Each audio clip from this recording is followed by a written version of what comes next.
Assalamualaikum warahmatullahi wabarakatuh. Perkenalkan, kami dari kelompok Pancasila dan sejarah lahirnya Pancasila yang beranggotakan 1.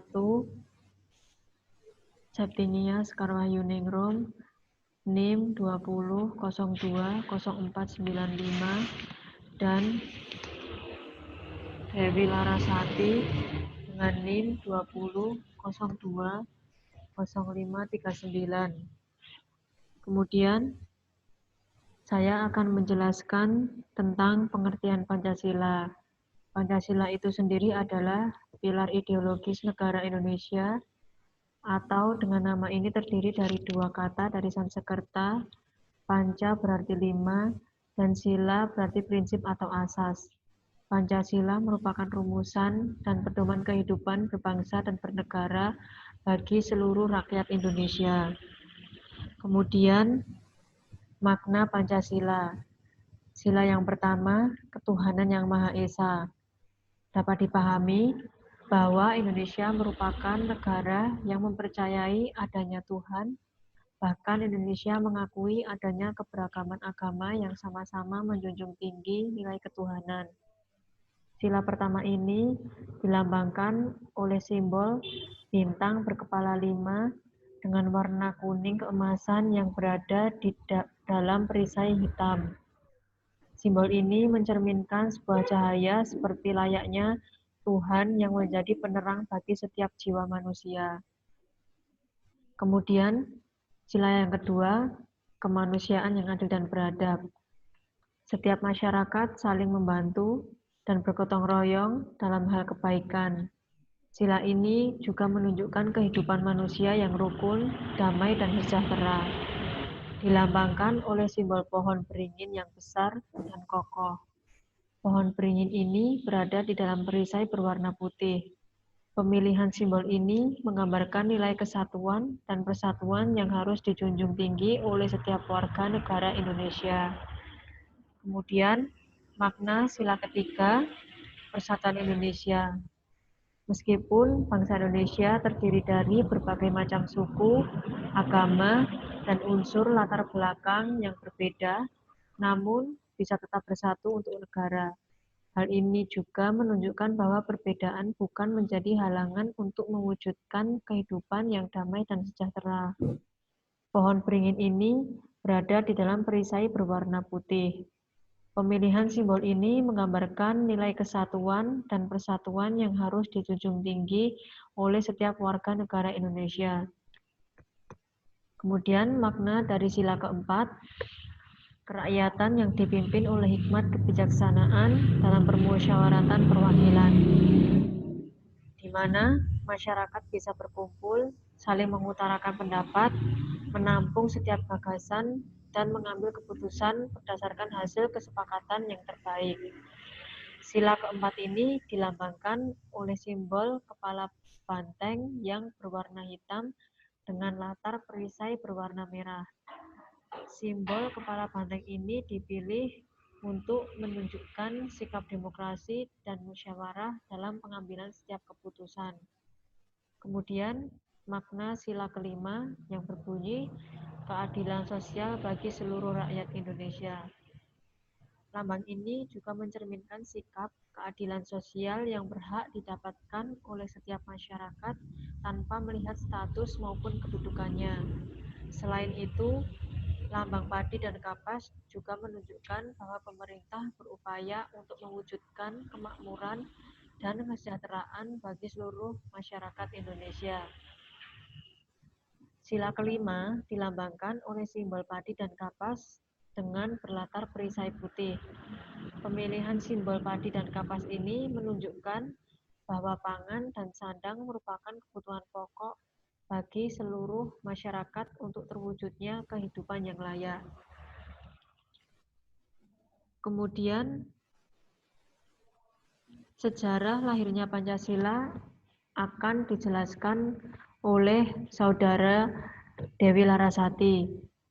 Kepada Dewi Larasati, saya persilahkan.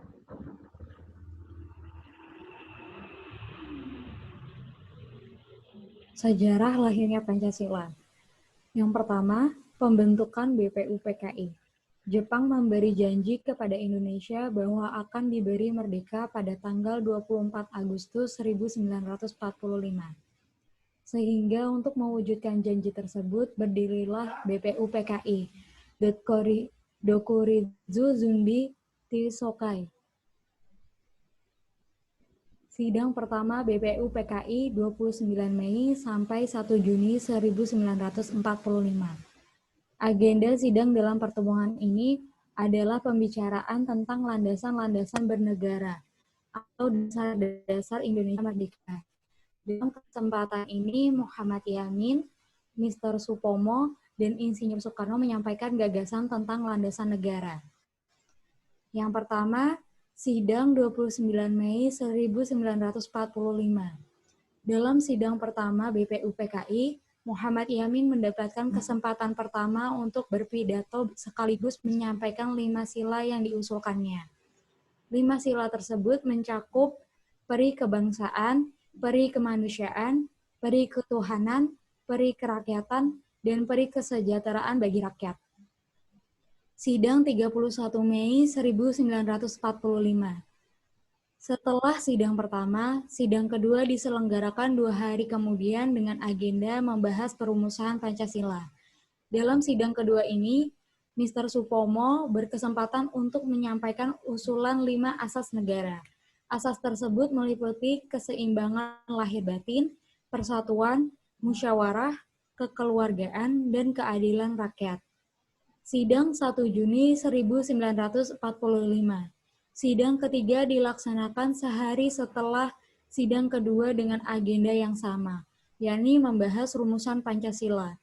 Dalam sidang ketiga ini, Soekarno menyampaikan pidato mengenai usulan negara yang mencakup kebangsaan Indonesia, kemanusiaan atau internasionalisme, demokrasi atau mufakat, kesejahteraan sosial, dan ketuhanan yang Maha Esa.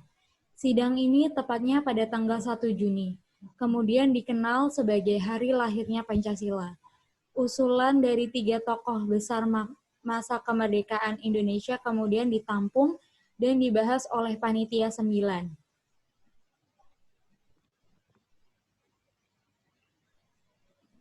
Pada tanggal 1 Juni 1945 juga dibentuk panitia kecil yang beranggotakan 9 orang. Anggota 9 orang tersebut meliputi Insinyur Soekarno, Ketua, Dr. Muhammad Hatta, Wakil Ketua, Mr. A.A. Maramis, Anggota, Abdul Qahar Muzakir, Anggota, Abi Kusno Cokro Sujono, Anggota,